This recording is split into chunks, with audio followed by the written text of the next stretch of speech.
창세기 29장 1절에서 20절 말씀, 구약성경 41페이지입니다.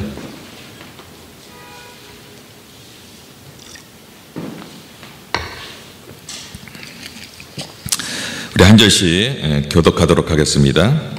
야곱의 길을 떠나 동방 사람의 땅에 이르러 우물이 있고 그 곁에 양세 떼가 누워 있으니 이는 목자들이 그 우물에서 양떼에게 물을 먹임이라. 큰 돌로 우물 아기를 덮었다가 모든 떼가 모이면 그들이 우물 아기에서 돌을 옮기고 그 양떼에게 물을 먹이고는 우물 아기 그 자리에 다시 그 돌을 덮더라. 야곱이 그들에게 이르되 내 형제여 어디서 왔느냐? 그들이 이르되 하란에서 왔노라. 야곱이 그들에게 이르되 너희가 나홀의 손자 라반을 아느냐? 그들이 이르되 아노라. 야곱이 그들에게 이르되 그가 평안하냐? 이르되 평안하니라. 그의 딸 라헬이 지금 양을 몰고 오느니라. 야곱이 이르되 해가 아직 높은즉 가축 모일 때가 아니니 양에게 물을 먹이고 가서 풀을 뜯게 하라.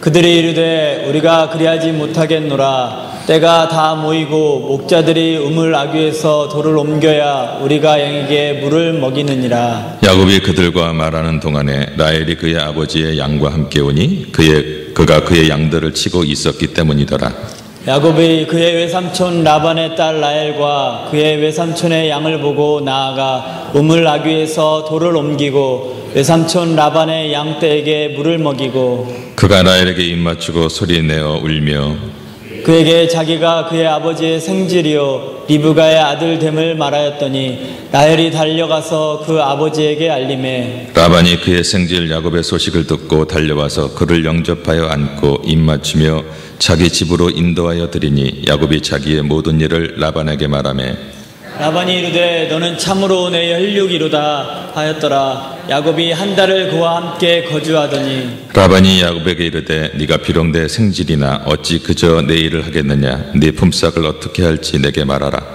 라반에게 두 딸이 있으니 언니의 이름은 레아요 아우의 이름은 라헬이라. 레아는 시력이 약하고 라헬은 곱고 아리따우니 야곱이 라헬을 더 사랑함으로 대답하되 내가 외삼촌의 작은 딸 라헬을 위하여 외삼촌에게 7년을 섬기리이다. 라반이 이르되 그들에게 내게 주는 것이 타인에게 주는 것보다 나으니 나와 함께 있으라.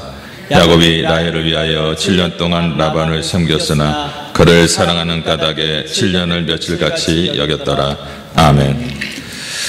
우리 옆에 있는 분들하고 인사 한번 하겠습니다. 주의 이름으로 사랑합니다. 인사하겠습니다. 오늘 제목이 뭐지요? 사랑이 뭐길래, 무슨 유행가 가사 제목 같기도 하지만 사랑이 뭐길래. 동네 한 의원으로 다급하게 전화가 왔습니다. 의사 선생님 큰일 났어요. 큰일 났어요. 아, 왜요?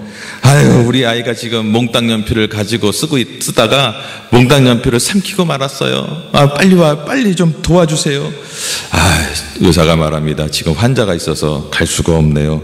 한 30분만 기다리세요. 엄마가 얼마나 다급하겠어요. 아, 의사 선생님, 우리 애가 지금 몽땅 연필을 삼켰다니까요.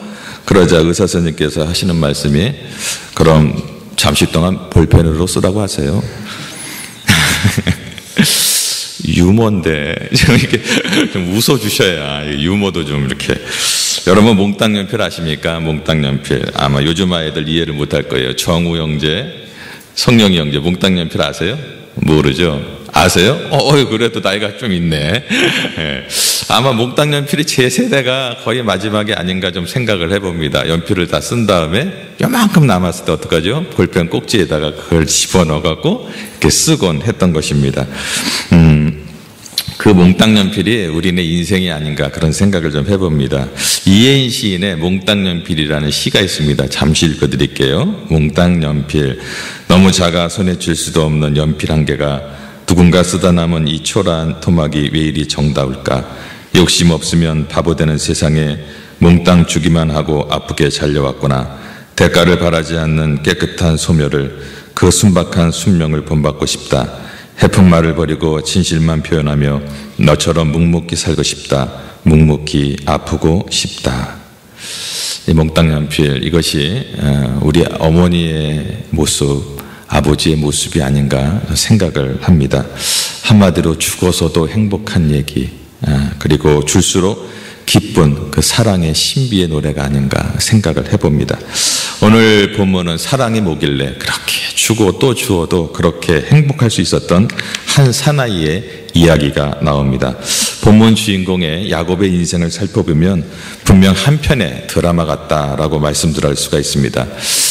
드라마에는 주제가 있죠. 주제를 말한다면 사랑이 뭐길래 그토록 이렇게 삶을 아름답게 하는가 라는 주제를 붙일 수가 있겠습니다. 제가 연극영화과 출신이잖아요. 그래서 이 오늘 얘기를 연극 무대에 한번 올려볼까 합니다. 제 1막은 야곱의 이야기를 연극 무대에 올리면 1막은 야곱의 쌍둥이 형제가 어머니 태중에서 싸우다가 나올 때 아우가 발 뒤꿈치를 잡고 나옵니다. 그게 누구죠? 야곱. 참 야곱 대단해요. 뱃속에 있을 때부터 형의 발을 확 붙잡고 내가 나가야 되는데 이 막이 시작됩니다. 이제 뺏어야 될 것 같아요. 그래서 어떻게 하죠? 형에게 팥죽 한 그릇, 에서에게 팥죽 한 그릇을 주고 장자권을 싹 뺐습니다. 그 다음에 3막이 어떻게 됩니까? 이제는 아버지 축복까지 받아야 되겠어. 그래갖고 형이 털이 많으니까 털을 붙이고 동물 털을 붙이고 가갖고 아버지한테 나 에서예요. 그리고 맛있는 음식을 주고 그 다음에 어떻게 해요? 축복을 받아 누립니다. 그러자 형 에서가 사막에 들어가자 어떻게 합니까? 이놈이. 그러자 야곱이 형을 에서를 피해서 외삼촌 라반의 집으로 도망가다가 깊은 밤에 베델이라는 곳에서 누워서 자고 있다가 사닥다리에서 천사가 오르락 내리락 하는 하늘의 신비를 보게 됩니다. 오늘 본문 앞 사건들의 이야기죠. 오막이 시작하기 전에 있는 내용들을 잠시 얘기해 드렸습니다. 28장에 보면 야곱이 돌베개를 하고서 누워서 있었습니다. 여러분 돌베개를 생각해 보세요. 이게 베개입니까? 돌이죠. 얼마나 참 딱딱하고 외로웠을까. 그런데 사자가 하늘의 천사가 하늘과 땅을 왔다 갔다 하는 꿈을 꾸게 됩니다. 이 꿈을 통해서 야곱이 몇 가지 소중한 체험을 하게 되는데 빈들에서 도망간 이 못난 야곱을 하나님께서 너 왜 도망가? 너 그럴 수가 있어? 그렇게 야단치지 아니하시고 그를 위로하고 오히려 위로하고 격려해주고 있다라는 것입니다. 뭐라고 격려하냐면 첫 번째, 사닥다리가 하늘에 닿아 있는 것처럼 너의 꿈과 너의 소망이 저 하늘에 닿을 것이다. 그리고 두 번째는 그 꿈을 이루기까지 내가 너를 떠나지 않겠다.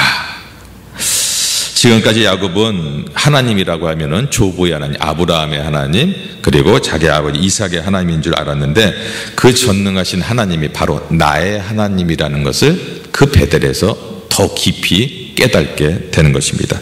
아버지의 곁을 떠나서 이제 홀로 가는 인생, 외롭게 가는 인생인 줄 알았는데 전능하신 하나님이 나와 함께 계시구나. 거기서 그것을 깨달았던 것입니다.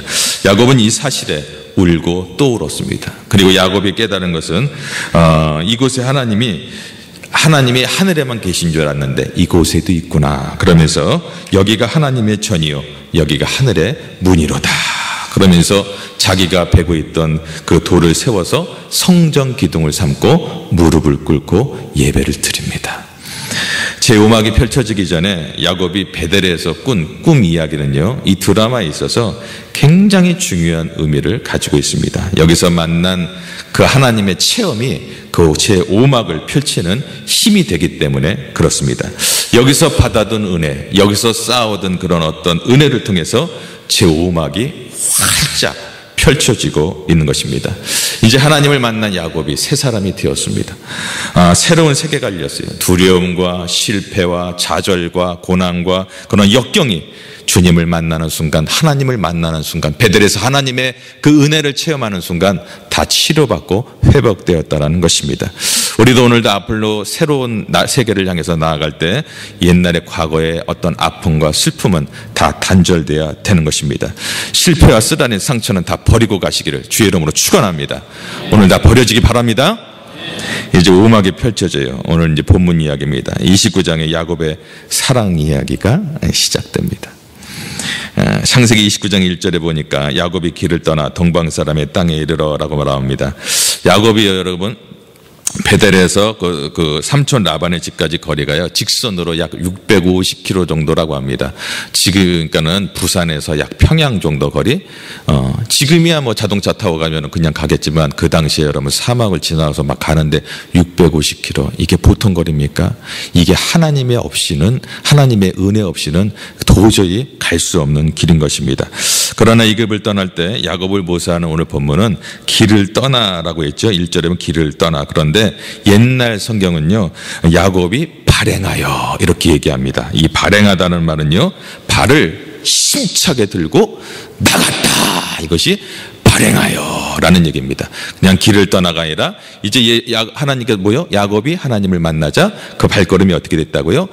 발행하여 힘차게, 아주 힘차게 삼촌 집으로 발을 내디었다. 두려움이 예상되는 길입니다. 삼촌집까지는 아직도 너무나 멉니다. 정말 어렵습니다. 이 사막에서 어떠한 어려움을 만날지, 이 길에서 어떠한 힘든 일을 만날지 모릅니다. 그러나 그가 하나님의 은혜를 경험하게 되니까 뭐라고요? 마음이 기뻤습니다. 마음의 은혜가 충만했습니다. 그러자 발행해서 힘차게 나가고 있습니다. 우리의 인생길은 어떻습니까? 지금까지 살아온 길도 참 험악한데 세상은 점점 더욱더 강팍해지고 어려워지고 있습니다. 지금까지 우리 인생도 험악했는데 앞으로 펼쳐질 인생을 생각해 보면 650km나 되는 그 어떤 야곱의 그런 어떤 행보나 우리의 행보나 다를 게 없습니다. 그럼 우리가 어떻게 해야지 이 행보를 아름답고 힘차게 건너갈 수 있을까? 그것은 좀 전에 말씀드린 것처럼 하나님의 은혜를 받아야만 우리가 인생의 길을 기쁘고 승리할 줄 믿습니다.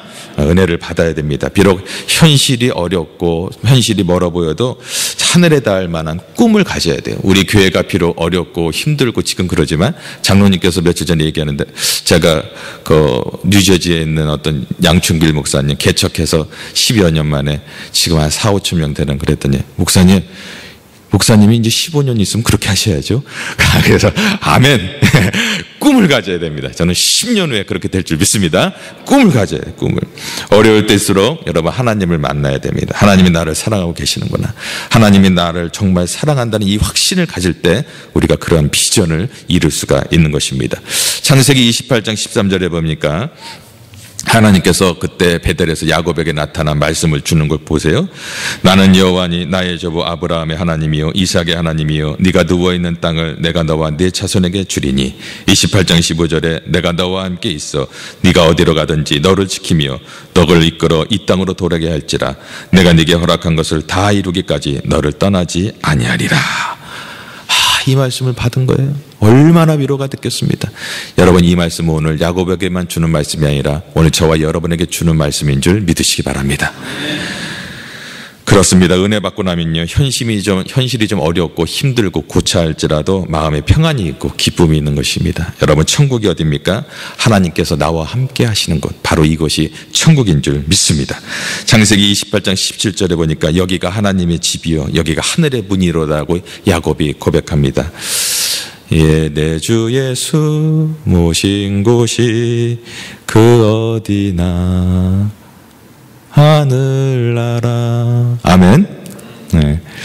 주님과 함께 있는 것이 하늘나라입니다. 오늘 나아가서 본문 29장 4절에 보니까 이제 야곱이 하란에서 양치기들을 만납니다. 거기에서 보면서 뭐라고 하죠? 내 형제여 라고 얘기합니다. 여러분, 이 말에 있어서 야곱은 굉장히 중요한 얘기예요. 지금까지 야곱에게 있어서 만난 사람들은 다 어떤 사람들이에요? 다 어떤 경쟁의 대상들이었어요.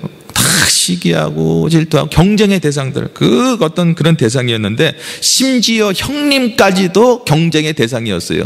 그래서 형님을 속여서라도 어떻게든지 자기가 이겨보려고 했는데 은혜를 받고 나니까 모든 사람들이 경쟁 상대가 아니라 지금 뭐라고요? 내 형제요 라고 얘기하고 있는 것입니다. 여러분, 은혜 받은 사람은요 이제 사람들이 밉지 않고 다 형제처럼, 내 피를 나눈 형제처럼 보이는 줄 믿습니다. 아멘. 은혜 받은 사람들의 공통점이 있어요. 은혜 받은 사람들은요 이제 세상을 바라볼 때 저렇게 하늘이 아름다운지 몰랐대요. 옛날엔 그냥 바라보는 하늘이 대부분 그래요. 은혜를 받고 나고 예수님을 만나 그러면 하늘이 얼마나 아름다운지, 저 뭐 산천초목이 얼마나 아름다운지 모든 게 다 아름답게 보여. 옛날엔 그렇게 진짜 믿고 그랬던 사람들이 보니까 천사처럼 보이는 거예요. 아멘. 예. 지금까지 뭐 이렇게 야곱에 있어서 도무지 볼 수 없는 그런 어떤 모습이었습니다. 은혜의 절정에 올랐을 때 야곱이 드디어 또 누굴 만나요? 라헬을 만납니다. 라헬 만나는 순간 첫눈에 뿅 갑니다. 그 사랑의 힘이 얼마나 센지요. 라헬이 라헬을 위하여 우물을 막았던 그 돌을요 번쩍 들어서 놓습니다. 그 돌은요 여러 사람이 와서 놔야 되는 돌이었어요. 그렇게 무거운 돌이었어요. 그런데 사랑하는 사람을 만나니까 어떻게 돼요? 그 야곱이 많이 무슨 영화처럼 번쩍 들어가고 이렇게 올려놓는 것을 보게 됩니다. 여러분, 사랑하면 돌도 무겁지 않는 것입니다. 세상이 힘들지가 않는 거예요. 작은 일 해놓고요 무겁다고 소리치지 않습니다. 괴롭다, 힘들다, 고통스럽다, 뭐 큰일 났다, 걱정이다, 이거 다 사랑을 잃어버려서 그렇습니다. 은혜를 잃어버린 사람들의 한숨 소리가 아유 죽겠다, 괴롭다, 힘들다, 어렵다. 사랑을 잃어버리면 이런 소리밖에 안 나오는 것입니다. 교회도요 은혜 받고 나면 좀 무거운 돌들이 보입니다. 그걸 내가 들고 싶은 거예요. 한번 따라하겠습니다. 저 돌은 내가 들리라. 다시 한번 해보겠습니다. 저 돌은 내가 들리라. 은혜를 받고 나니까 이 돌들이 보이는 거예요. 전도에 아까 있던 문들, 문에 있는 돌들, 뭐 여러 가지 재정의 돌들, 뭐 여러 가지 돌이 있잖아요. 이건 내가 이제 들어야겠다. 내가 이제 들어야겠다라는 생각이 드는 것입니다. 더 나아가 오늘 본문이 좀 흐른 다음에 바야흐로 흐른 야곱의 가슴에 쌓인 사랑이 감격의 눈물이 되어서 이제 흘러내립니다. 창세기 29장 10절과 11절에 보니까 삼촌을 만나는데 라헬에게 입맞추고 소리내어 울었다. 반가운 친척을 만나면요 이렇게 볼에 입 맞추는 것이 그들의 문화였습니다. 그런데 입만 맞추는 것이 아니라 뭐라고요? 눈물을 흘렸다, 소리내어 울었다. 이것은 감격의 인사였습니다. 어떤 감격이냐? 하나님께서 나에게 약속하신 말씀을 지켜주셨구나. 한 삼촌을 만나고 나니까 너무 감격스러운 거예요. 하나님이 함께했다는 사실에 막 흥분이 된 것입니다. 여러분, 예수 잘 믿는 사람에게는요 이런 흥분이 있는 줄 믿습니다. 아멘. 가슴이 막 뜨거워요. 막 가슴이 타오르는 거예요. 흥분이 없다면 뭔가 좀 문제가 병이 생긴 겁니다. 야곱은 생각합니다. 하나님이 약속하신 대로 내가 이곳까지 무사히 도착하게 되었구나. 베델에서 친히 나타나 주셔서 너와 함께하리라는 그 하나님께서 약속을 지켜주시고 내가 이곳까지 나를 보호해 주셨구나. 그 하나님이 전능하신 하나님, 신실하신 하나님 앞에 감격의 눈물을 야곱이 흘리고 있는 것입니다. 지금은 야곱은요 사랑이 넘치고 있는 야곱은 오늘 밤 어디서 잘까, 내가 무엇을 먹을까, 뭐 내가 얼마를 벌 수 있을까, 문제는 아무런 상관이 없어요. 지금 상황은요 내가 뭘 먹을까, 뭐 내가 뭐 어디서 잘까 아무런 상관이 없어요. 오늘 그저 다만 하나님이 나와 동행한다는 그 사실 한 가지 때문에, 내가 사랑한다는 사람을 만났다는 그 한 가지 사실 때문에, 하나님께서 나를 계속적으로 인도하고 계시다는 그 사실 한 가지 때문에 내가 죽든지 내가 망하든지 내가 흥하든지 내가 뭘 하든지 하나님의 거룩한 뜻이 나를 통해서 이루어진다는 그 사실 한 가지 때문에 그는 감사의 눈물을 오늘 흘릴 수가 있었던 것입니다. 소리내어 울었어요. 바야흐로 세월을 흘려서 야곱은 타향에서 라반의 일을, 삼촌의 일을 도우며 살아갑니다. 외삼촌 라반이 열심히 일하고 있는 야곱에게 이런 제안을 합니다. 29장 14절 15절에 네가 내 혈육이요 생질인데 내가 너에게 뭘 좀 줘야 되지 않겠냐? 뭘 줄까? 그랬더니 야곱은 재물을 요구하지 않았습니다. 사랑을 선택했어요. 라헬을 내 아내로 주면 대가로 7년을 봉사하겠습니다. 도대체 사랑이 뭐길래 이게 딴 거 없어요. 내가 라헬을 얻겠습니다. 이 대목의 창세기 저자가요 참으로 멋진 해석을 붙이죠. 29장 20절에 보니까 7년을 며칠같이 여겼더라. 이것이 행복이에요. 사랑은 부보다 귀하고 사랑은 행복한 삶의 기본입니다. 사랑하니까 몇 년을, 7년을 수일처럼 여겼더라. 여러분, 미치도록 행복감에 젖어본 적 있으시죠? 그때가 언제였습니까?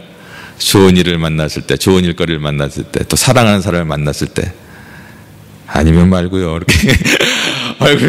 정말 사랑해봤던 경험이 없으세요? 예. 저희 집사람하고 사랑할 때도 얼마나 뜨겁게 사랑했는지. 나는 여기에 있고 우리 집사람은 한국에 있고 그냥 인터넷으로 얘기하고, 한국에 들렸다가 미국에 잠시 갈 일이 있었는데 미국에서도 우리 매제 전화기를 빌려갖고 내가 문자를 막 보내고 막 그러니까는, 아이, 형님 애지간히 하십시오. 애지간히 하세요. 애지간히. 예. 우리 집사람도 회사에서 일했을 때 그 미국에서 그 메시지가 이렇게 오고 그러니까는 회사 직원들이 놀리는 거예요. 아이고, 참. 아이고, 그 나이도 어린 나이가 아니었어요. 제가 36에 결혼했으니. 그런데도 사랑을 하니까 눈이 이렇게 가니까, 뭐라고 얘기를 해야 될지, 사랑의 눈이 이렇게 막히니까 이게 도저히 이게 뭐 감들 수가 없어요. 시간이 문제가 아니었고 고생이 문제가 아니었습니다. 사랑하는 아내를 넣어줄 수만 있다면 내 평생을 다 바치겠다라는 그런 마음이 들었어요. 지금도 그런 마음이 좀 들기 바랍니다. 아이, 주여. 네, 그래서 오늘 주님이 설교를 하는데 내 주님 사랑해야지요. 우리 집사람 뜨겁게 좀 사랑하고 싶습니다. 그런 마음을 하고 설교를 지금 하고 있습니다. 장모님께서 오셨습니다. 손주를 업고 다닙니다. 아유, 장모님이 좀 조그마신데 이렇게 막 애를 업고 다니니까, 아유, 어머니 이제 애를 놓으세요.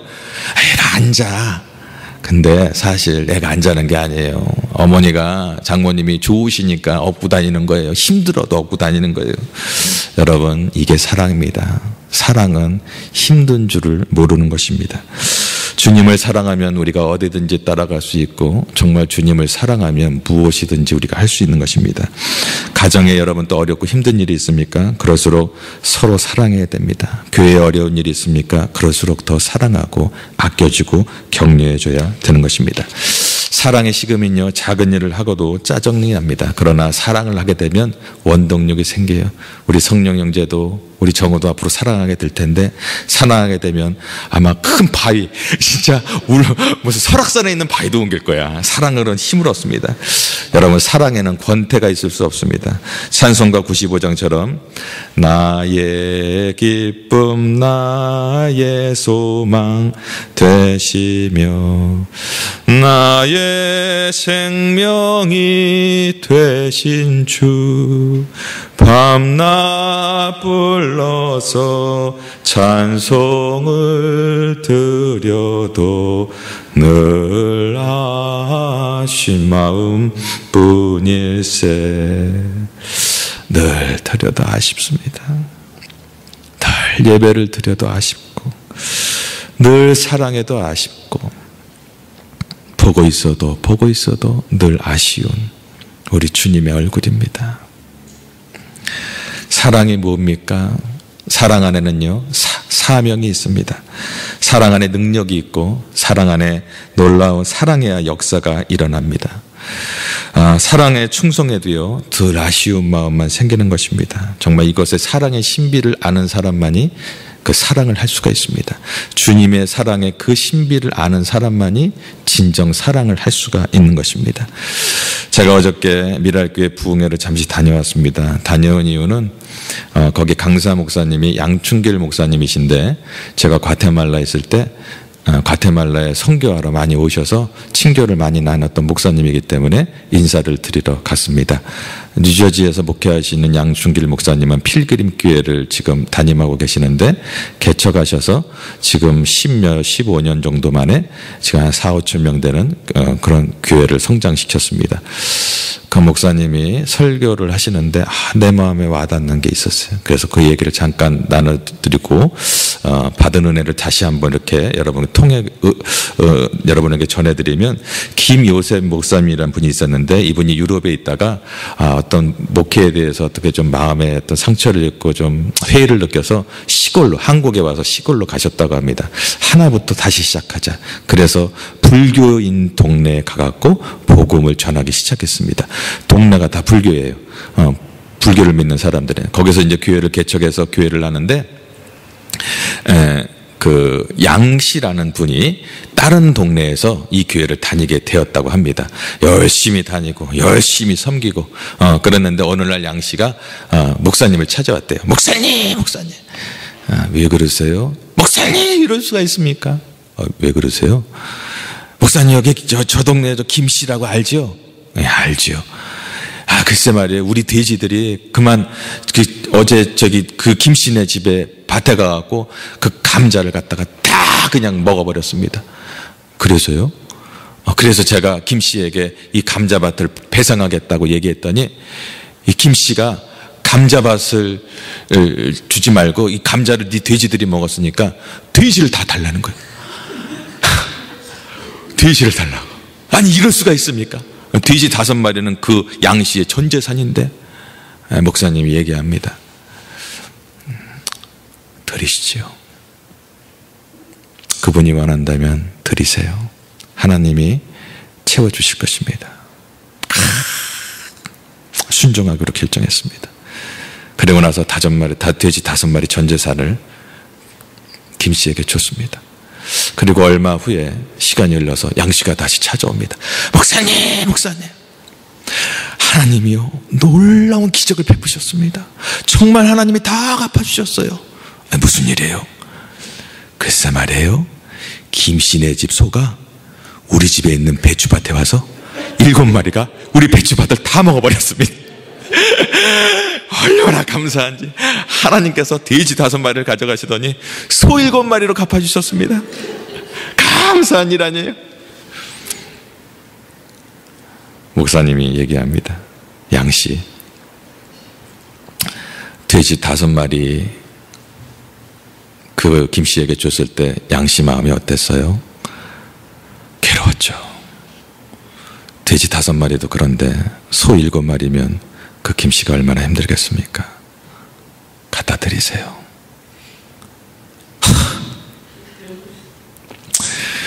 순종하겠습니다.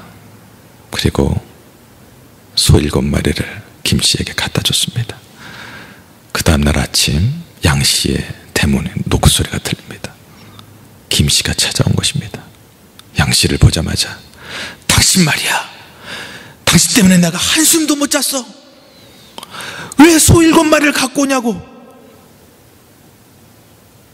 눈물을 김씨가 흘리는 거예요. 미안해.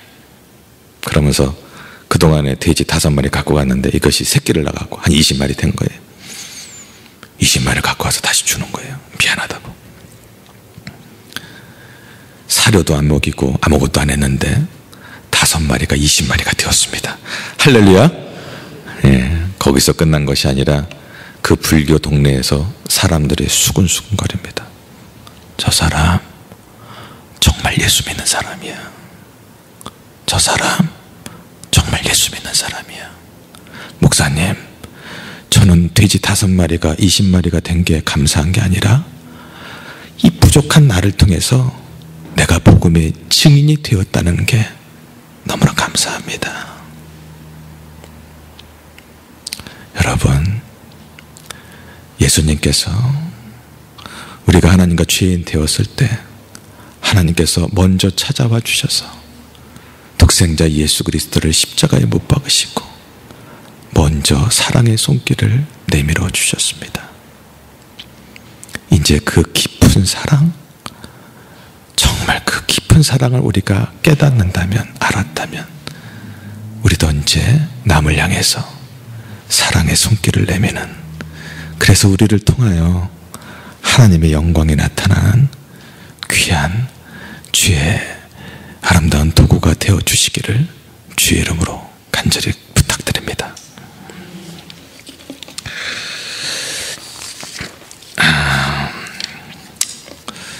C.S. 루이스는 이렇게 말합니다. 천국은 날마다 만나는 가슴 설레는 첫사랑의 향연이다 라고 말합니다.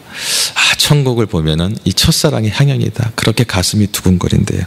한 나그네가 어떤 세상에서 파란만장한 삶을 마치고 영원한 세계로 천국으로 이제 떠나게 되었습니다. 이 나그네는 세상을 가로막고 있는, 천국과 가로막은 요단강에 섰어요. 그때 천사가 나와서 이렇게 얘기합니다. 이 물을 마시게 되면 당신은 모든 기억을 잊게 됩니다. 물을 마시겠습니까? 아우, 마시겠습니다. 내가 세상에 살면서 사업에 찌들리고 생계에 찌들리고 세파에 찌들 생각만 해도 머리가 아픕니다. 마시겠습니다. 그러자 천사가 말합니다. 근데 당신이 빵 한 조각 나누며 살았던 사랑, 그리고 사랑했던 가족들, 이 모든 기억까지도 다 잊어버리게 됩니다. 그러자 그는 묵묵히 그냥 작은 배를 타고 요단강을 건넜다라는 얘기가 있습니다.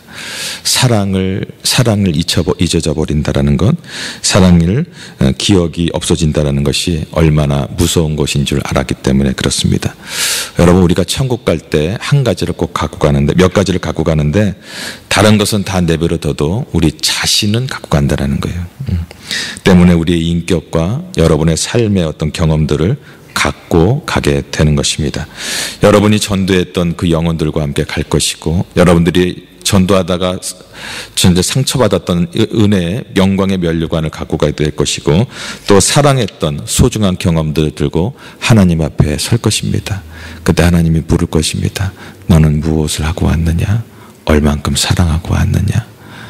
하나님을 사랑하고 내 이웃을 내 몸처럼 사랑하라고 했는데 얼만큼 사랑하고 왔느냐? 얼만큼 나의 몸된 교회를 섬기며 사랑하고 왔느냐? 라고 물으실 것입니다. 그래서 사랑은요, 언제나 떨어지지 않는다. 여러분, 신앙의 모든 형태가 다 사라져도 사랑만큼은 우리에게 남게 되어 있다는 것입니다. 그러므로 모든 걸 다 잃어버려도 그에게 사랑이 있다면 그런 인생의 승리자인 줄 믿으시기 바랍니다. 좀 인생의 여러분 시각을 좀 달리 봅시다. 물질이 어떻고 직위가 어떻고 신분과 체면이 어떻고 어떤 물량적인 인생관을 좀 접어두고 내 인생의 질문을 한번 바꿔보기 바랍니다. 나는 사랑의 승리자가 되었는가? 작년보다 올해는 내가 더 사랑을 하고 있는가? 정말 나는 사랑의 주의 일꾼이 되어가고 있는가? 나 빼기 사랑은 0. 나에서 사랑을 빼고 나면 내 인격도 없고 내 소망도 없고 내 신앙도 행복도 내 기쁨도 아무것도 없다라는 어떤 그 인생을 선언하며 살아가는 저와 여러분이 되기를 바랍니다. 사랑 없으면 난 아무것도 없습니다. 고린도전서 13장을 한번 보겠습니다. 사랑이 없으면 내가 아무것도 아니요. 우리 한번 같이 합독하도록 하겠습니다. 시작. 내가 사랑의 방언과 천세의 말을 할지라도 사랑이 없으면 소리나는 구리와 울리는 꽹과리가 되고, 내가 예언하는 능력이 있어 모든 비밀과 모든 지식을 알고 또 산을 옮길 만한 모둠이 있을지라도 사랑이 없으면 내가 아무것도 아니요. 내가 내게 있는 모든 것으로 구제하고 또 내 몸을 불사르게 내줄지라도 사랑이 없으면 내게 아무 유익이 없느니라. 사랑은 오래 참고 사랑은 온유하며 시기하지 아니하며 사랑은 자랑하지 아니하며 교만하지 아니하며 무례히 행치 아니하며 자기의 유익을 구하지 아니하며 성내지 아니하며 악한 것을 생각하지 아니하며 불의를 기뻐하지 아니하며 진리와 함께 기뻐하고 모든 것을 참으며 모든 것을 믿으며 모든 것을 바라며 모든 것을 견디느니라. 사랑은 언제까지나 떨어지지 아니하되 예언도 패하고 방언도 그치고 지식도 패하니라. 인생의 어떤 평가 기준은 오직 하나, 사랑입니다. 주님 안에 있을 때 평가 기준은 그가 얼만큼 많이 알고 얼만큼 뭘 했고 아니요. 얼만큼 헌금했고 아니요. 그거보다 더 중요한 건 사랑. 그 목사님이 어저께 설교를 하시면서 이러더라고요. 우리 교회에는 상처받은 사람들이 많이 왔었습니다. 그런데 정말 사랑하고 그리고 내가 사랑하다 보니까 그 사람도 변해서 그 사랑의 소문이 이 유저지 쪽으로 흘러나가서 그렇게 많은 사람들이 되었습니다. 성경 공부를 많이 한 것도 아닙니다. 제가 설교를 잘해서도 아닙니다. 사랑했습니다. 그랬더니 붕 됐습니다. 이 말씀이 저에게 너무 깊이 왔습니다. 정말 여러분들 주의 이름으로 사랑합니다. 20년 동안을 한 남편을 섬기며 섬기며 헌신적으로 봉사했더라도요, 사랑이 없으면 아무것도 아닙니다. 사랑 없이 밥 차리고 사랑 없이 했으면 그 음식 먹고 자란 사람 건강하게 못 됩니다. 정말 사랑으로 모든 것들을 해야 되지 않을까. 실패와 성공의 기준이 사랑을 잃었느냐 얻었느냐, 그것이 문제라는 것입니다. 많은 돈을 얻었더라도 사랑을 잃어버렸으면 아무것도 아니라는 것이에요. 왜 그토록 피곤하죠? 우리가 종업한 일에 왜 이렇게 짜증이 나죠? 사랑을 잃어버렸기 때문에. 사랑은 기쁨이요, 사랑은 감격이요, 사랑은 행복입니다. 좀 전에 말씀드렸지만 사랑은 폭발적인 힘이 있어요. 사랑은 시간을 정복해요. 사랑은요, 모든 것을, 한많은 세월을 정복하고 미래의 불안까지 정복하는 것이 사랑의 힘입니다. 그 사랑이 누구 사랑이요? 우리 예수님의 사랑. 그 사랑을 내가 갖고 있다면 우리는 세상을 정복할 수 있습니다. 말씀을 맺겠습니다. 중국의 문화혁명 때 여러 해 동안 갇혀 있었던 어떤 중국 신앙인의 이야기입니다. 그분은 문화혁명 때 예수 믿는 사람을 다 감옥에 가둬 놓았어요. 그가 감옥에 갇힐 때 아들이 7살이었습니다. 그가 감옥에서 얼마나 많은 고통을 겪고 얼마나 힘든 일이 있었지만 그에게 삶의 의욕을 한 가지 가져다 준 게 있었습니다. 눈이 오나 비가 오나 거르지 않고 새벽에면 어김없이 그 감옥의 창틈 사이로 붉은 년이 올라갔습니다. 그 붉은 년은 무엇이냐면 그 사람이 감옥 들어가기 전에 아이들이 7살 때 연을 날리는 걸 가르쳐 주었어요. 연을 날리면서 아들아, 이 연줄을 꼭 잡고 있어야 된다 라고 가르쳐 줬는데, 아버지가 감옥에 들어가자 그 아버지를 위해서 아들이 아침이고 점심이고 저녁이고 새벽마다 연줄을, 붉은 연을 날리면서 아버지에게 사랑한다는 신호를 보내주었습니다. 그래서 이분은 감옥에 있으면서도 참 그 어렵고 힘들었지만 다시 한번 자기가 일어설 수 있었던 건 그 줄을 잡을 수 있었기에 일어설 수 있었다라는 것입니다. 사랑하는 성도 여러분, 지금 몸이 아프고 내 자녀가 몸이 아프고 직장과 사업장이 어려워도 하나님의 사랑의 끈을 여러분 놓지 마십시오. 그 끈이 바로 당신을 행복하게 하는 끈이기 때문에 그렇습니다. 교회 일하다가 상처받고 인간관계에 갈등이 있어도 여러분, 교회를 사랑하는 끈을 놓지 마십시오. 교회 생활, 예배 생활이 행복하지 못하면 만사가 재미가 없습니다. 그러면 여러분, 교회 생활 어렵고 힘들고 상처받았지만 다시 사랑의 끈을 꼭 잡기 바랍니다. 내 가족들, 내게 맡겨진 사람, 우리 어떤 내 성도님들, 같은 교인들을 여러분 사랑하시기 바랍니다. 먼 훗날 여러분이 떠나간 자리에 사랑이 싹트고 사랑의 열매가 많이 남기를 바랍니다. 그것이 인생의 승리자인 것입니다. 아니요, 오히려 내가 놓으려고 해도 우리 하나님께서 그 줄을 놓지 않았어요. 한번 손을 한번 이렇게 들어보겠습니다. 그리고 주먹을 한번 쥐어보겠습니다. 줄을 잡았습니다. 그리고 가슴에 대겠습니다. 그리고 눈을 감고 하늘을 한번 바라보십시오. 그 붉은 연이 바로 우리 예수님의 십자가였습니다. 그 십자가의 보혈이 그 연줄을 타고 지금 저와 여러분의 심령 가운데 흘러내립니다. 사랑의 피가, 은혜의 피가 철철철철. 그리고 말씀하십니다. 내가 너를 사랑한다. 내가 너를 잊지 않겠다.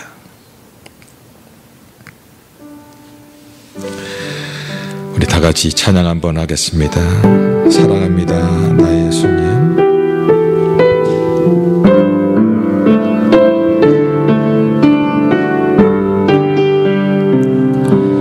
사랑합니다, 나의 예수님. 사랑합니다,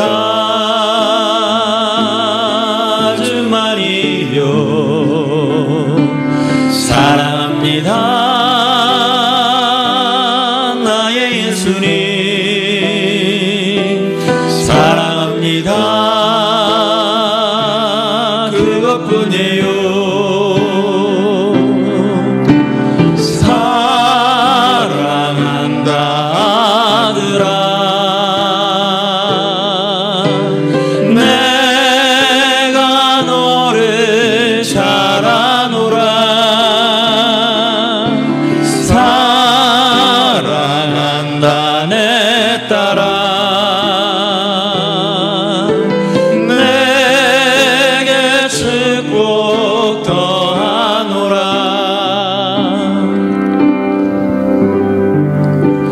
한번 기도하기만 합니다.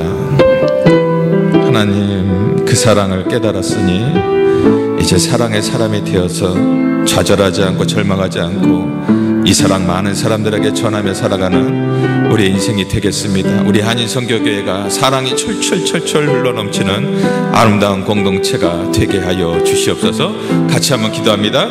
자비롭고 영원하신 아버지 하나님 감사합니다. 오늘도 아버지 하나님 말씀을 통해서 주님의 그 깊은 사랑을 우리가 마음속에 담습니다.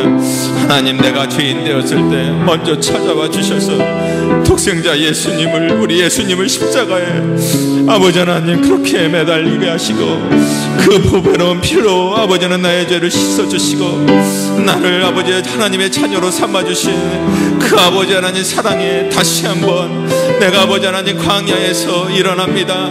다시 한번 아버지 하나님 내가 메마른 거친 아버지 하나님 이 거를 길을 걷더라도 다시 한번 일어납니다. 그렇습니다. 그 사랑을 깊이 깨달았사오니 하나님, 이제는 내가 먼저 사랑의 손길을 내밀기 원합니다. 나에게 아픔을 주었던 사람이라 할지라도, 우리에게 어려움을 준 사람이라 할지라도 이제 그 주님의 사랑으로 그들을 품기 원합니다. 그래야면 그들이 변할 것입니다. 그들도 주님의 사랑을 경험하면 변할 것입니다. 하나님, 이러한 사랑이 우리의 심령 가운데 있게 하시고 우리 아버지 한인선교교회가 정말 아무것도 없더라도 주님의 사랑만이 정말 가득한 교회, 정말 아름다운 공동체가 될 수 있도록 주여 도우시고 역사하여 주시옵소서. 오늘 아버지의 가정이 깨진 가정이 있습니까? 아버지 하나님, 여러 가지로 부모와 관계가, 아니면 이웃 간의 관계가 깨진 아버지 주의 백성들이 있습니까?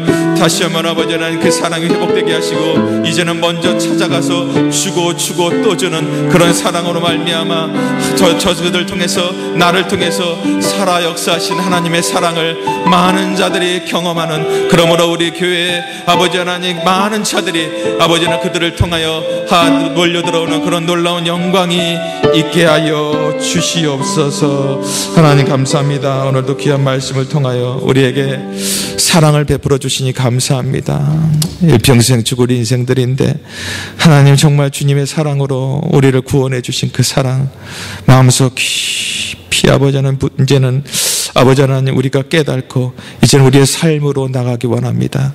우리가 먼저 손을 내밀기 원합니다. 우리에게 아픔과 상처를 주었던 자들에게 먼저 용서를 구하기 원합니다. 주님의 사랑으로 승리하게 하여 주시옵소서. 오늘도 아버지 하나님, 주님께서 주신 은혜 감사해서 마음과 뜻과 정성을 담아서 예물을 올립니다. 우리 예물 주님 기뻐 받아주시고, 드리고 싶어도 드리지 못하는 주의 백성들이 있사오니 그들의 삶 가운데 주님께서 축복해 주시고 은혜 주셔서 아버지 하나님 앞으로 더 많이 드릴 수 있는 은혜를 허락해 주시며, 우리가 드릴 때 인색하지 않고 정말 정성을 다해서 단 아버지 하나님 일부리라도 정성을 다해서 드리는 우리의 손길 되게 하여 주시옵소서. 주신 은혜 감사드리며 예수님의 이름으로 기도드렸습니다. 이제는 우리 주 예수 그리스도의 은혜와 하나님 아버지의 극진하신 사랑과 성령의 교통감화 감동 충만하심이 이제 주님의 그 십자가의 깊은 사랑을 깨닫고 나도 먼저 사랑하며 살아가기로 작정하는 주의 백성들 머리 위에, 교회 위에, 세계로 흩어진 선교사 머리 위에 이제부터 영원토록 함께 있을지어다. 아멘.